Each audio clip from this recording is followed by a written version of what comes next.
Makapangyarihang Diyos, matuwid at mahabaging Ama, lumalapit kami sa iyo nang may mabigat na puso para sa lahat ng nagdurusa dahil sa pag-uusig, pang-aapi, at kawalang katarungan.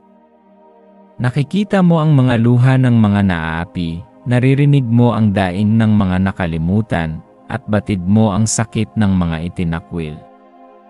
Ipagkaloob mo sa kanila ang iyong kaaliwan at pag-ibig, bigyan mo sila ng lakas sa oras ng pagsubok at ng pag-asa sa gitna ng dilim.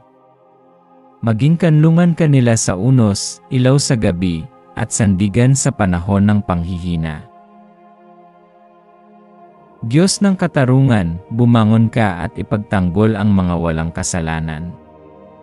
Wasakin mo ang mga tanikala ng karahasan, kasinungalingan, at pang-aalipin na nagbibihag sa napakarami. Hayaan mong dumaloy ang iyong katotohanan at awa tulad ng malakas na ilog sa mga bansa.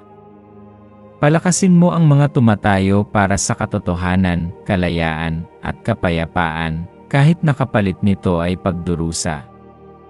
Hipuin mo ang puso ng mga pinuno upang mamuno sila ng may karunungan, habag, at katuwiran, upang maitatag ang iyong kaharian ng pag-ibig at kapayapaan sa lupa. Panginoong Hesukristo, ikaw na hinamak, itinakwil, at ipinako sa krus, alam mo ang sakit ng mga nagdurusa alang-alang sa katuwiran. Alalahanin mo ang iyong mga anak na inuusig dahil sa iyong pangalan. Patatagin mo ang kanilang pananampalataya, panibaguhin mo ang kanilang pag-asa, at punuin mo ang kanilang puso ng kapayapaang hindi kayang unawain. Ituro mo sa kanila na ibigin ang kanilang mga kaaway, patawarin ang mga umuusig sa kanila, upang ang kasamaan ay mapagtagumpayan ng kabutihan, at ang iyong pangalan ay maluwalhati kahit sa gitna ng pagdurusa.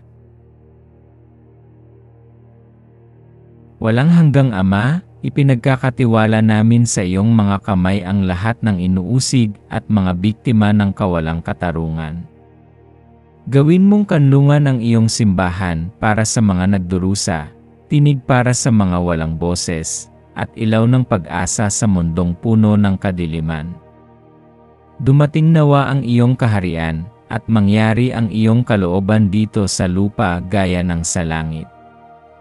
Pagalingin mo ang mga bansa, ibalik ang kapayapaan, at itatag ang iyong katuwiran sa kapangyarihan ng banal na Espiritu. Idinadalangin namin ito sa makapangyarihang pangalan ng aming Panginoon at tagapagligtas na si Hesukristo. Amen.